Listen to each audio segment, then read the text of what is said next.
नमस्ते। आँखीझ्यालको 17औं अङ्कमा यहाँहरू सबैलाई हार्दिक स्वागत। नेपाल टेलिभिजनका सहयोगमा पाक्षिक रूपमा प्रसारण हुने आँखीझ्याल नेपाल वातावरण पत्रकार समूहको नियमित भिडियो पत्रिका हो। यसले वातावरण संरक्षण र दिगो विकासका क्षेत्रमा मुलुकमा भइरहेका घटना, समसामयिक विचार र विवादहरूलाई यहाँहरू समक्ष प्रस्तुत गर्ने जमर्को गर्दछ। आज हामी काठमाडौँ उपत्यकासित सम्बन्धित केही सामग्री लिएर आएका छौँ।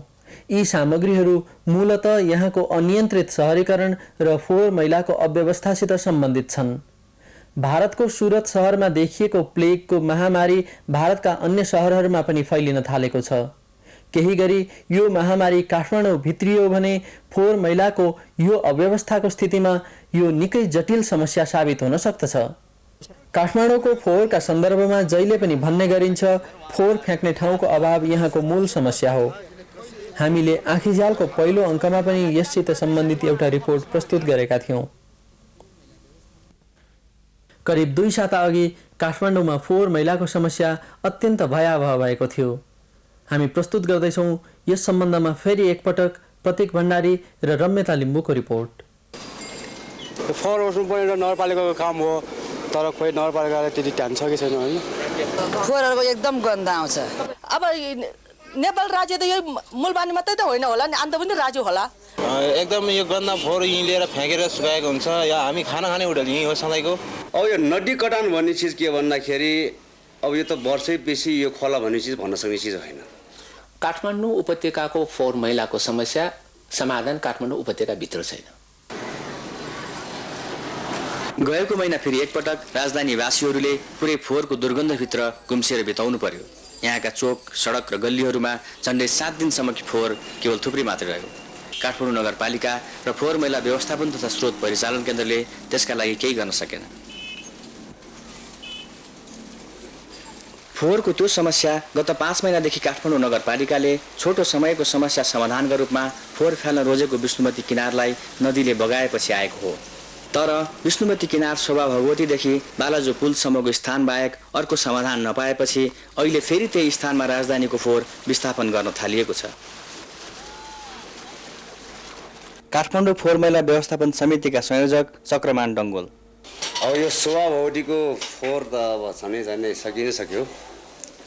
अब यो झनै हाम्रो चाहिँ अब यो समस्या अब जिउटी गरेर चलाइरहेको छु। यसपटक फोहोरको यो नटुङ्गिने समस्याका कारण काठमाडौँ नगरपालिकाका वडा अध्यक्षहरू समेत सिंहदरबार घेर्न गए। त्यसैले काठमाडौँ र ललितपुर नगरपालिकाका मेयरहरू लगायत स्थानीय विकास तथा कृषि मन्त्री र फोहोर मैला व्यवस्थापन तथा स्रोत परिचालन केन्द्रका प्रमुख समेत राजधानीको पुरानो फोहोर फाल्ने स्थल गोकर्णलाई फेरि फोहोर फाल्ने स्थल बनाउन स्थानीय बासिन्दालाई आग्रह गर्न पुगेका थिए। तर उनीहरूले स्थानीय बासिन्दाको खप्की मात्रै खानु परेन। त्यही दिनदेखि स्थानीय बासिन्दाले फोहोर फाल्ने स्थल जाने ढोकामा तालचा समेत लगाइदिएका छन्। हामी अब सकेसम्म चाहिँ उहाँहरूलाई चाहिँ नल्याउनुहोस् भनेर आग्रह गर्छौँ। यदि उहाँहरू चाहिँ अब बल प्रयोग गरेर ल्याउनुहुन्छ भने हामी चाहिँ अरू केही गर्न सक्दैनौँ, बाटोमा आएर सुत्छौँ र उहाँहरूलाई अवरोध खडा गर्छौँ। यहाँ गाडीको अगाडि चाहिँ सुत भन्ने हुन्छ, म सुत्नु रेडी। झिँगाहरू आउँछन्, गुहरू यस्तो सबै ल्याउने। मुसा त उसले गिद्दा घुम्ने, चिलहरू घुम्ने, घर घरमा धुरधुरीमा ल्याउने, चुलामा आइपुग्ने, त्यही हो नि। त त्यही भएकाहरूले ल्याउन नदिने। अहिले फोहोर मैला हटाउँदा हाम्रो जेङ्गा पनि बन्द भयो, हाम्रो बिमारी पनि बन्द भयो। त्यसो हुनाले आज पनि फोहोर मैला ल्याउनु नभए हामी त खुसीमा छु। फोहोर मैला चाहिँ ल्याउनु पाउँदैन, मेरो त्यति नै हो। यता नगरपालिकाहरू भने फोहोर गोकर्णमा नै फाल्ने मनस्थितिमा छन्। गोकर्ण ल्यान्डफिल साइटलाई खोल्ने विषयमा श्रीपान सरकार नगरपालिका पुरै चाहिँ मतलब यो कुरा भइरहेछ र जहाँसम्म लाग्छ यो हाम्रो अस्थायी जुन यो शोभा भगवतीको चाहिँ नि सकिना साथै मलाई जहाँसम्म लाग्छ गोकर्ण हुन्छ। अब यो गोकर्णको फोहोर फाल्ने विवाद कहाँबाट आयो भने जुन किसिमको डम्पिङ साइडमा जुन टेक्निकली हिसाबले चाहिँ जुन चाहिँ गोकर्ण ल्यान्डफिल साइडलाई चाहिँ फोहोर राखिसकेपछि अब पुर्ने यताउता चाहिँ जुन व्यवस्थित गर्नुपर्ने हो त्यो नगरेर नै यो चाहिँ यो समस्या भएको हो।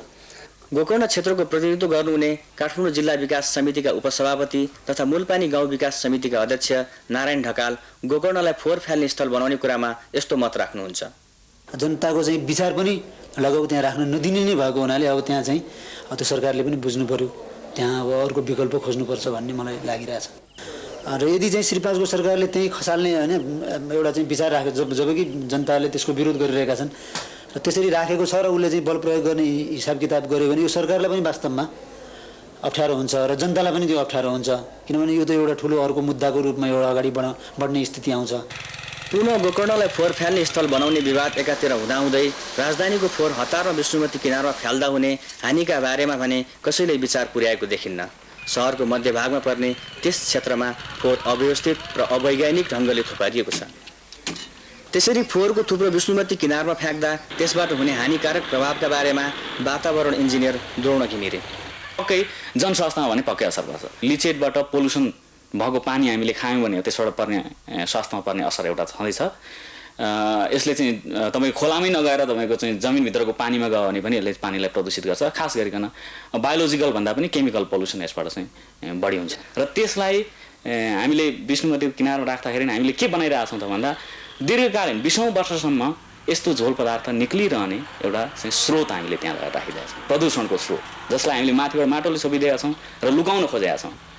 यो अहिले नदी कटान नगरुन्जेलसम्म पहिले पनि हामीले भनिआएको कुरो यसरी नदी कटान हुन्छ, भत्काउँछ लान्छ, यहाँ बनाउनु हुँदैन भनेर अब अहिले देखियो। छोटो समयका लागि राजधानीवासीहरूले फोहोरको थुप्रो र दुर्गन्धबाट छुटकारा पाए तापनि यसको दीर्घकालीन समाधान नसोचुन्जेलसम्म कुनै पनि बेला यहाँको सडक, चोक र गल्लीमा फेरि फोहोरको थुप्रो देखिन थाल्छ। वातावरण संरक्षण परिषदका सदस्य सचिव सूर्यमान साक्य अब हामीले जुन प्रकारले विगत 20 वर्ष अगाडि फोहोर मैलाको व्यवस्थापन गर्थ्यौँ अथवा विगत 10 वर्षमा गर्दै आइरहेका थियौँ, त्यो सिस्टमले केही हदसम्म हामीलाई सिकाएको छ कि त्यो सिस्टम चाहिँ सायद आउँदो 50 वर्षको लागि त्यो सिस्टमले काम गर्दैन। एउटा लङ टर्म अथवा दीर्घकालीन सोल्युसनको लागि हामीले सबै क्षेत्रमा सबै लेभलमा एउटा नयाँ किसिमको सोच्ने परिपाटी ल्याउनु परेको छ। काठमाडौँको मात्रै हेरेर भएन, काठमाडौँले समस्या भोगिरहेको छ त्यो त छ, तर मैले काठमाडौँकै समस्या आजको 10 वर्ष पछाडि विराटनगरमा आउने हो, वीरगन्जमा आउने, त्यो त हामीलाई थाहा छ। त्यो त भन्दाखेरि नेसन वाइड रूपमा एउटा फोहोर मैला म्यानेजमेन्टको एउटा सिस्टम डेभलप भयो भने डम्पिङ साइटको प्रब्लम त एउटा सानो प्रब्लम हुन आउँछ र त्यसको सोल्युसन त्यति ठुलो सोल्युसन हुन आउँदैन, है सानै सोल्युसन हुनसक्छ। तर के भन्दाखेरि एउटा सिस्टम कम्प्लिट प्याकेज, फोहोर मैलाको कम्प्लिट प्याकेज आउनु पर्यो। 3-4 ठाउँ चाहिँ आइडेन्टिफाई भएको थियो, त्यसमा हाम्रो छम्पी थियो, एउटा भीमढुङ्गा, एउटा चाहिँ नुवाकोटको ओखर पौवा।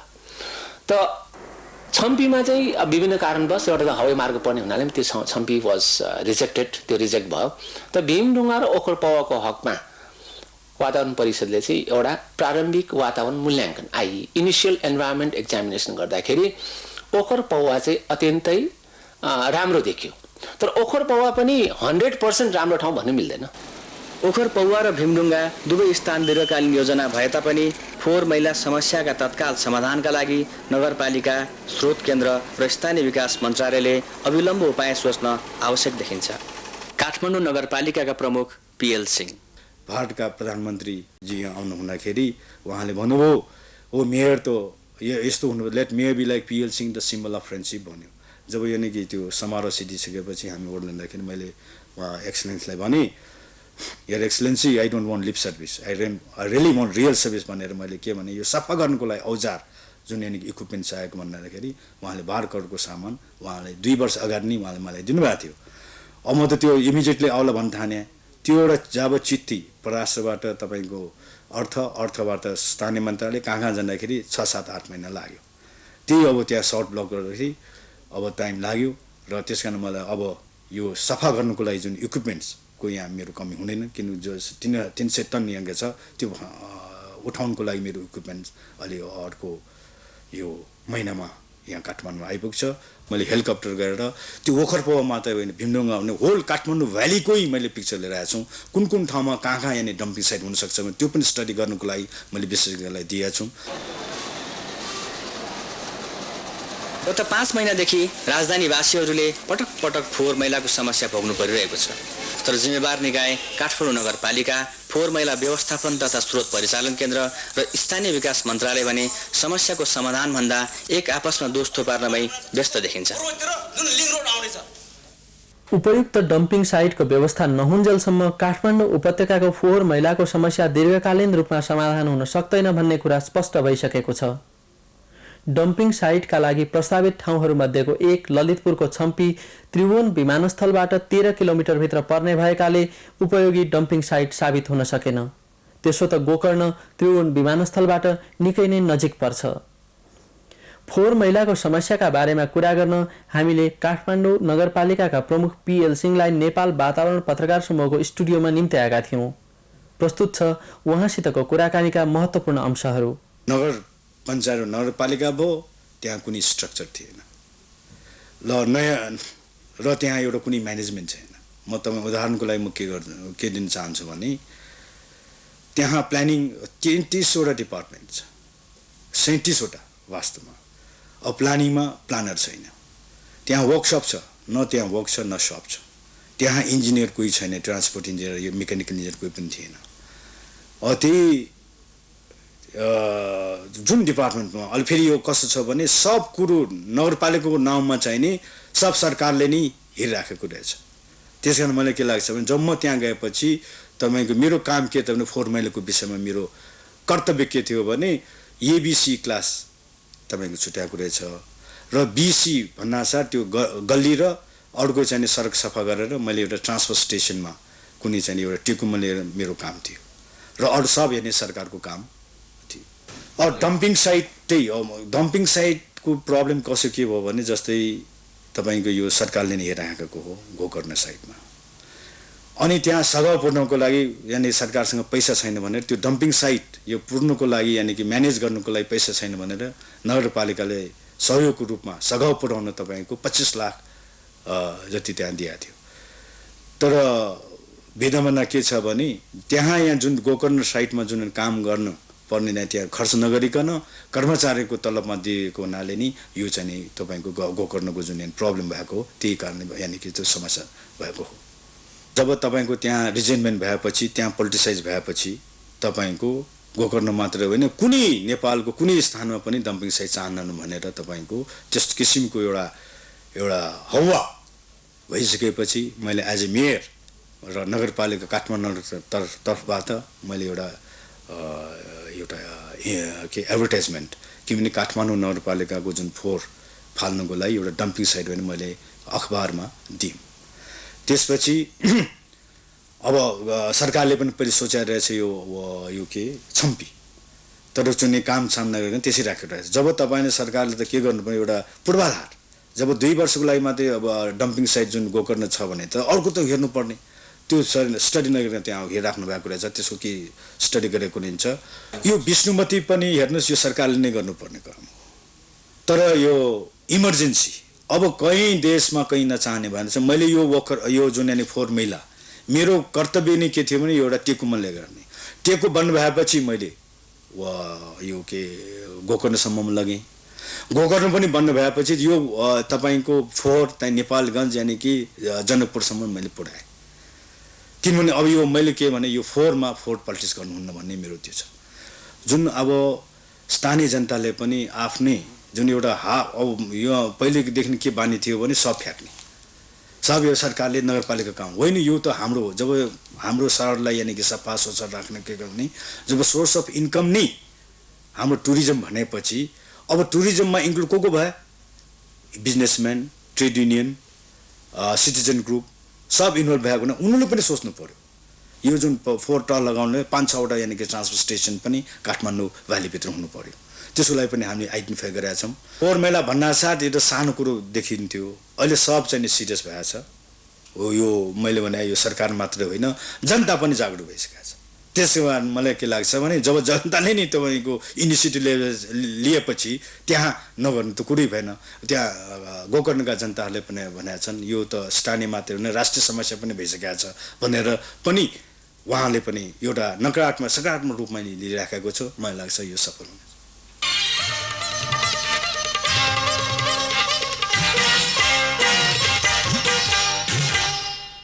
काठमाडौँको चक्रपथ भर्खर बनेका बेला धेरैले यसलाई सकारात्मक र योजनाबद्ध सहरीकरणको थालनीका रूपमा हेरेका थिए। फराकिलो सडक र सडकका किनारामा भर्खर हुर्किँदै गरेका बिरुवाहरूको पङ्क्ति ग्रिन बेल्टले सहरको भित्री भागको भिड र होहल्लामा बस्नेहरूको ध्यान चक्रपथतर्फ तान्न थालेको थियो। एक किसिमले भन्ने हो भने चक्रपथ र ग्रिन बेल्टले काठमाडौँवासीहरूलाई मोहित नै गराएको थियो। त्यस क्षेत्रका पुराना बासिन्दाहरू, सहरको घुइँचो भिड र होहल्लाबाट केही पर शान्ति र एकान्त वातावरण खोज्नेहरू, साँझ बिहान सफा हावामा टहल्न खोज्नेहरू सबैका निम्ति चक्रपथ आकर्षणको थलो थियो। यति मात्र होइन, उद्योग व्यवसाय, नयाँ नयाँ सोचाइ र विचारहरू ल्याएर आर्थिक तथा बौद्धिक रूपबाट देश र समाजलाई निरन्तर अघि बढाउन प्रयत्नशील मानिसहरू पनि नौलो विचारको खोजी र मनले शान्ति चाहेका बेला चक्रपथ जाने गर्दथे। तर अहिलेको चक्रपथ पहिलेको जस्तो छैन। अहिले चक्रपथको ठूलो दुर्दशा भएको छ। भिडियो पत्रिका आँखीझ्यालमा चक्रपथको यो दुर्दशा देखाइदिन हामीलाई हाम्रा धेरै दर्शकहरू तथा चक्रपथ प्रेमीहरूले बारम्बार आग्रह गर्नुभएको थियो। प्रतिष्ठित पर्यटन उद्योगी तथा नेपाल हेरिटेज सोसाइटीका अध्यक्ष कर्ण साक्यको सहयोगमा केही समय अघि स्वयं श्री साक्य, हेमबहादुर विष्ट तथा ध्रुव बस्नेतले चक्रपथ भ्रमण गरी तयार गर्नुभएको रिपोर्ट अब हामी प्रस्तुत गर्दैछौँ। हामी लाजिमपाटदेखि महाराजगञ्ज हुँदै चक्रपथमा प्रवेश गर्यौं र बालजुतर्फ लाग्यौं। महाराजगञ्जबाट बालजु जाने चौबाटोको बायाँतर्फको ग्रिन बेल्टको यो रुख ढालिएको थियो। रुखका हाँगामा यी मानिसहरू पिङ खेलिरहेका थिए।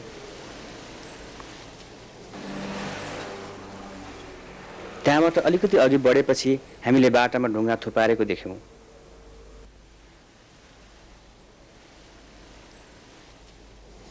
एक अर्को ठाउँमा ग्रिन बेल्ट भित्रै बिक्रीका निम्ति इँटा थुपारिएको थियो।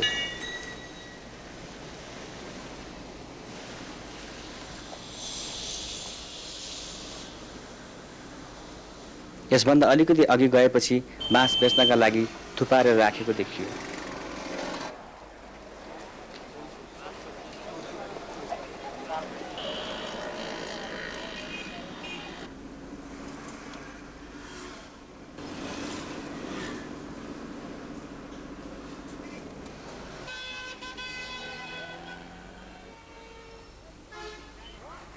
गुङ्गुबु नयाँ बस पार्कको नजिक प्लास्टिक बस्तीको बजार पनि ग्रिन बेल्ट भित्र देखियो।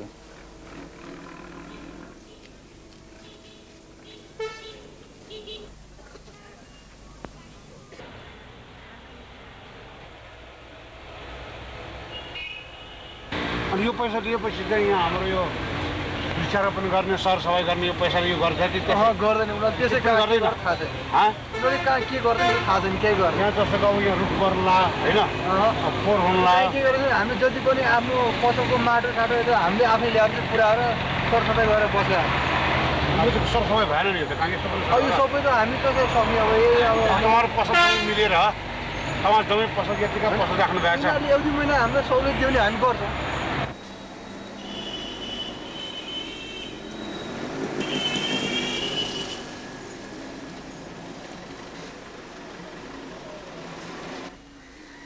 त्यसैका नजिक ग्रिन बेल्ट भित्रका रुखहरू जमिरहेको ढल फोहोर पानीको पोखरीमा डुबिरहेको देखिन्थे।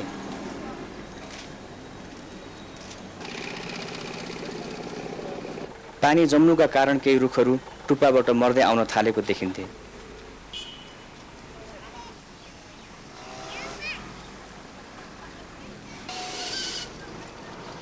अर्को ठाउँमा यसरी जमिरहेको पानीबाट बाफ आइरहेको थियो।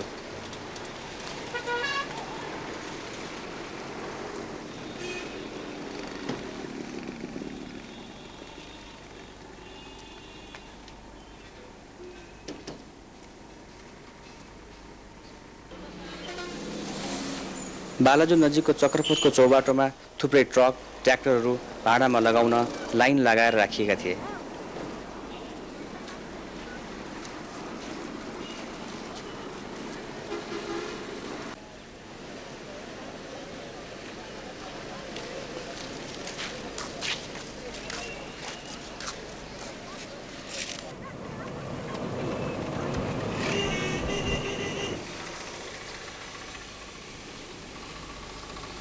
ललितपुर नगरपालिका नजिकको चक्रपथमा आइपुग्दा हामीले ठाउँ ठाउँमा फोहोर थुपारेको र मरेको सिनो फ्याँकेको देख्यौँ।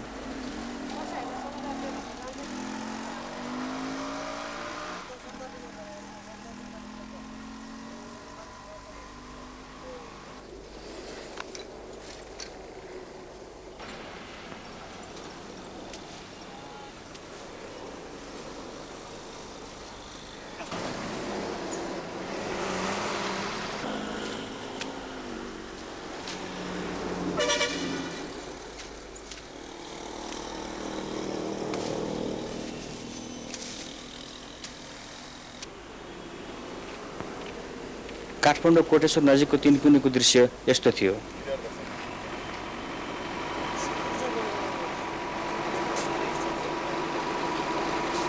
कोटेश्वरबाट चाहिँ नि ट्राफिक आउँछ, कहीँ केही भयो भने राम्रोसँगले मिलाएर राख्न लगाउँछ, त्यति छ।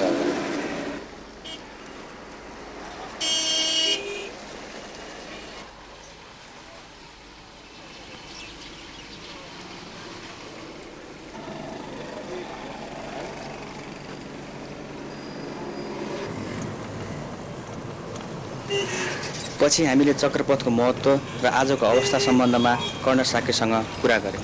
रिङ रोड चाहिँ नेपालको निमित्त म चाहिँ तीनटा एउटा महत्त्वपूर्ण रूपले म हेर्न चाहन्छु। एउटा चाहिँ रिङ रोड चाहिँ अहिले काठमाडौँ मेट्रोपोलिटन राजधानीको निमित्त चाहिँ यो एउटा एक्सप्रेस वे ट्रङ्क हाइवेको रूपमा रहेको छ भने र चाहिँ रिङ रोडको दायाँ बायाँ जुन चाहिँ ग्रिन बेल्ट छ त्यसले चाहिँ काठमाडौँको निमित्त एउटा ब्रिडिङ स्पेसको पनि विकास गरिरहेछ।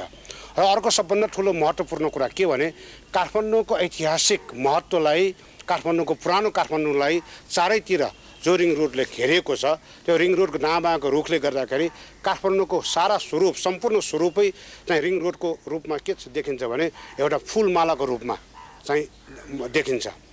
र यो रिङ रोडको हकमा चाहिँ आज 4-5 वर्ष पहिले मलाई कुनै पनि समस्या अथवा कुनै पनि चाहिँ पीर भयो अथवा कुनै पनि सोच्नु पऱ्यो भने मैले के गर्थेँ भने त्यो 4-5 वर्ष पहिले चाहिँ म यस्तो भयो भने म गाडी लिएर एकचोटि ड्राइभ गर्न जान्थेँ र एक चक्कर ड्राइभ गरेपछि मलाई मेरो समस्याहरू सुल्झाउनको निमित्त अनेक विचारहरूमा निकाल्न सकिन्थ्यो र चाहिँ दुःख केही भयो भने मनमा केही त्यो भयो भने मलाई चाहिँ एकचोटि त्यो रिङ रोड घुमेपछि सम्पूर्ण यो आनन्द हुन्थ्यो।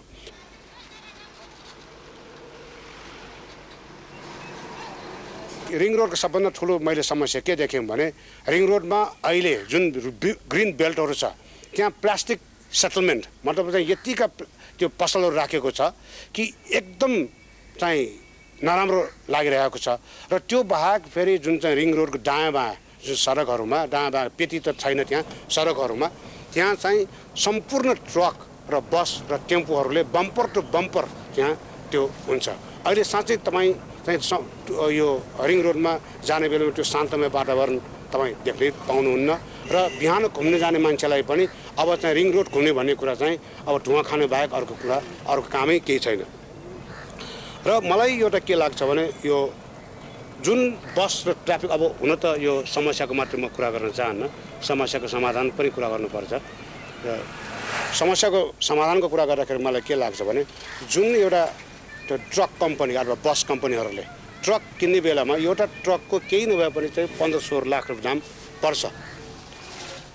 अब एउटा व्यापारीले कमसेकम 10वटा ट्रक किन्यो भने त्यसलाई कमसेकम 2-3 करोड दामको आवश्यकता भयो। अब त्यसले 2-3 करोड रुपियाँ दाम चाहिँ इन्भेस्ट गर्न सक्ने र त्यो ट्रक र बस सञ्चालन गरेर त्यसले महिनाको लाखौँ लाख रुपियाँ कमाउन सक्ने।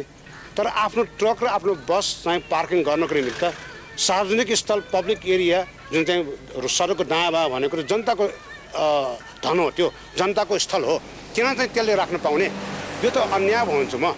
अब हामी हाम्रो त्यो यो के भन्छ यो रानी पोखरीमा भटमास पसललाई चाहिँ राख्नु हुँदैन भने हामी गाली गर्ने बिचरा त्यो भटमास पसललाई जसले चाहिँ कमसेकम 2 स्क्वायर फिट पनि लिएको हुँदैन त्यसलाई चाहिँ हामी राख्नु हुँदैन भनेर चाहिँ त्यसलाई प्रेस गर्ने। अब चाहिँ जसले चाहिँ करोडौँ रुपियाँको व्यापार गर्ने ट्रक कम्पनी र बस कम्पनीको मालिकहरूले चाहिँ पब्लिक एरियामा चाहिँ कमसेकम यो त ट्रक यो पार्क गरेपछि झन्डै कमसेकम 100 स्क्वायर फिट चाहिँ त्यसले चाहिँ त्यो गर्छ, दिनरात त्यहाँ गर्ने, त्यो त अन्याय नै हो।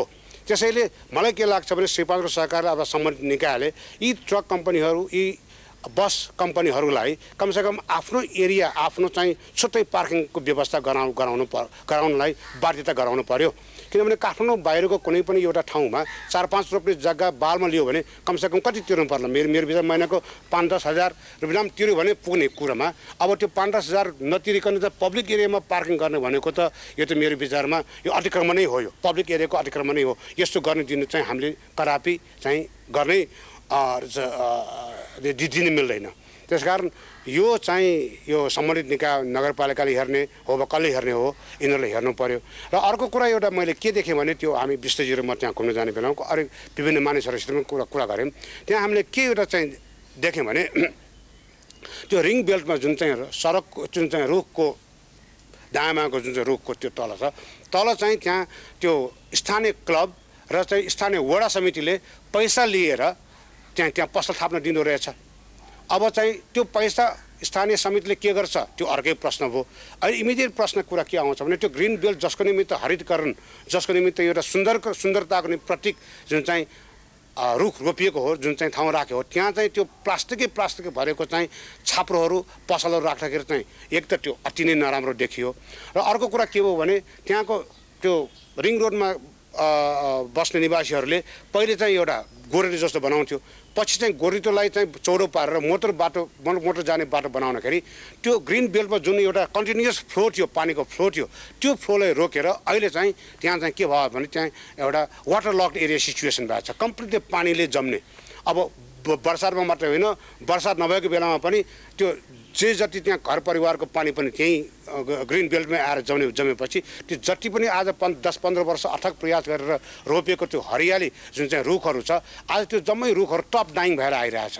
टप डाइङ भनेको मतलब जब चाहिँ त्यो वाटर लक्ड भएर आउँछ, रुख चाहिँ माथिदेखि सुकेर आउँछ। अहिले तपाईँहरू त्यहाँ जानु हो भने कतिपय रुखहरू माथिदेखि सुकेर आइसकेको छ। न त अहिले हामी चाहिँ रुख रोपिया छौँ ग्रिन बेल्ट एरियामा, न त हामीले रुख रोप्न प्रयास गरेको छौँ। अब भएको रुखलाई पनि त्यसरी विनाश गर्ने हो भने चाहिँ नेपालको जुन एउटा सहरीकरणको नाउँमा अहिले राम्रो गर्ने भन्ने एउटा सपना मात्रै रहनेछ। र चाहिँ आज यो रिङ रोड आज 10-15 वर्ष पहिले चाइनिज सहयोग, चिनिया सरकारको सहयोगबाट जुन चाहिँ बनेको थियो, साँच्चै भन्ने हो भने त्यो एउटा सकारात्मक सहरीकरणको एउटा नयाँ कदम थियो, एउटा पोजिटिभ अर्बनाइजेसनको एउटा नयाँ कदम थियो। अहिले नयाँ अर्को हामीले रिङ रोड बनाउने कुरा के भएको रिङ रोडलाई पनि यसरी चाहिँ संरक्षण र यसलाई त्यो गर्न नसकेको योभन्दा हाम्रो ठुलो चाहिँ दुःखको कुरा केही हुँदैन। सहरको सफाई सौन्दर्यका लागि मात्र होइन, मानव जीवनका लागि पनि अनिवार्य छ भन्ने कुरा हामी सबैलाई थाहा छ। हामी सबैले व्यक्तिगत, सामुदायिक र संस्थागत रूपबाट काम गरेमा सहरलाई सफा, सुग्घर र हराभरा बनाउन नसकिने कुरै छैन। यसका साथै आजको आँखीझ्यालबाट हामी यतिमै बिदा माग्दछौँ। 15 दिनपछि विविधतायुक्त सामग्री लिएर फेरि आउनेछौँ। शुभरात्रि।